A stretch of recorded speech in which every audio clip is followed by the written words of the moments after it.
Hi, Amazon API Gateway is natively integrated with many AWS services. This makes it very easy to build serverless and event-driven architectures on AWS without writing any custom logic and code.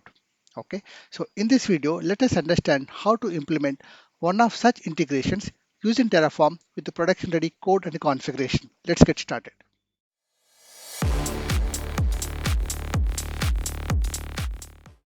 Hi all, in this lab, let us understand how to implement authorization and authentication using the Cognito user pools. Okay, now let's get started.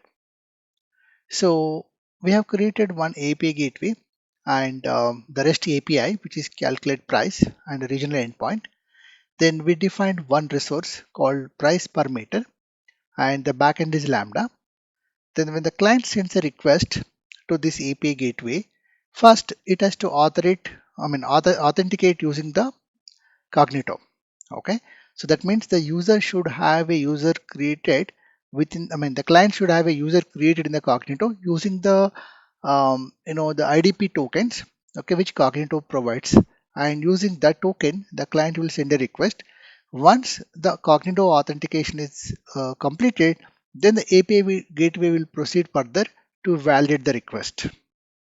So it will validate the request against a model, then it will do any transformation that is defined as a part of the template.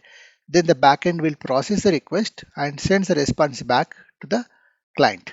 Okay, and the API gateway will do any transformation defined, otherwise it will send the response as it is to the client. Okay, so here what is important to understand is before API gateway does any processing, it has to authenticate and authorize the clients. So that is happening through Cognito. There are different other means, but in this example, we are using Cognito. Now let us go to the source code to see how to implement this. Okay. So in this example, let us implement the Lab4, which is authorization and authentication using Cognito user pools for API gateway. Okay. Now let's go to the API gateway.tf file. So here we are defining one REST API, which is a regional endpoint, and we are creating one model to validate the request against. So this is a schema. The input data JSON file which comes from the client should have this particular schema. Okay. Then this is a resource that we are creating it uh, for the API gateway for the end users to access. And here we are configuring the authorization as a Cognito user pools. Okay. So apart from configuring this authorization, we also have to provide the ID. Okay, this is authorization ID that we will see this object, and this is the request validation that we saw earlier. Now let us go to the rest of the configuration. So this is the authorization. So we are using Cognito user pools, and this is the provider ARN. So I have defined one ARN which is um, in the variables. Okay, so if you go to the Cognito user pool ARN, so this is the ARN of the Cognito user pool that I've created offline. I've created through console. We will see that. So let's go to the API gateway here.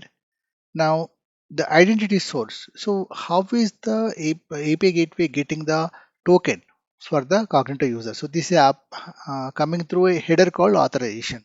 Okay, this is important because we have to configure which header the API gateway expect from the clients to understand the token. Okay, so the validator is basically the request validator that we saw earlier. Okay, so rest of the things are same like earlier. Let us go to the Terraform init plan and apply. I've done that already. Now let's go to the console and see how it looks like.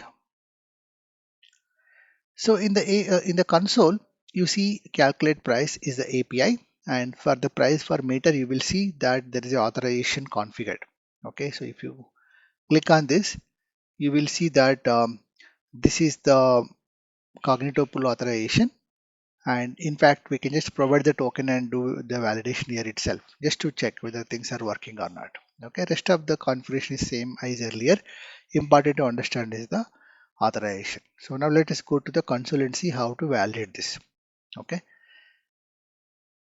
so I have manually created the user pool. Let us go to the Cognito user pool and see how it looks like. Okay, now this is my Cognito console, if we go, this is the user pool that I've created. So I've created one user, okay, which is a test user. And if you see the test user, I have provided some basic details for this, okay, and I've also set some password also. Now there is one app client that also I've created it. So this is app client ID that we'll be using it. So rest of the configuration is default, okay. So let us go to the console and see how to test this. So this is the Cognito user pool that I have created manually, and here I have one test user, and I've also set the password for this test user, and I've created one app client. So this is the app client ID that we'll be using it, okay, and rest of the configuration is straightforward. I have not made any changes. Now let us go to the console and see how to test this, okay. Now I've set these variables here as environment variable, and I'm creating one token, okay. This is a token which Cognito will provide for authentication for API gateway.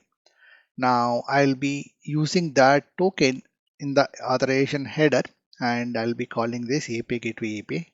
Now you see the response is coming from the API gateway. That means the authorization and authentication is happening through Cognito. Okay, so this is how we can validate it.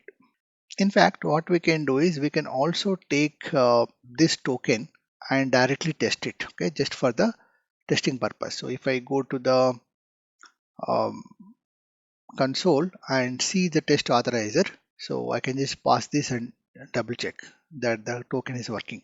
So before the code will implement the logic, let it test first using the API, the console itself, whether these tokens are working or not. So this is how we can validate the API gateway authorization through the Cognito.